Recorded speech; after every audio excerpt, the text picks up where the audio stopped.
দাজ্জাল কাদেরকে নিয়ে বিশ্ব শাসন করবে? ইহুদিদেরকে নিয়ে। নবী সাল্লাল্লাহু আলাইহি ওয়াসাল্লাম বলেন, সে এত বড় ফিতনা, সে 40 দিন পৃথিবীতে বিচরণ করবে। কয়দিন? 40 দিন। যার প্রথম দিনটা হবে 1 বছরের সমান, দ্বিতীয় দিনটা হবে 1 মাসের সমান, তৃতীয় দিনটা হবে 1 সপ্তাহের সমান, এবং বাকি দিনগুলো হবে আমাদের দিনের মতোই। নবী করিম সাল্লাল্লাহু আলাইহি ওয়াসাল্লাম বিভিন্ন হাদিস থেকে বলেছেন যে দাজ্জাল সারা বিশ্বটাকে শাসন করবে।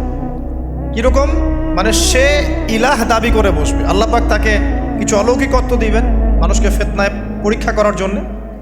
যারা ওর উপর ঈমান আনবে, দাজ্জালের প্রতি ঈমান আনবে, দাজ্জাল ওদেরকে জান্নাত দিবে।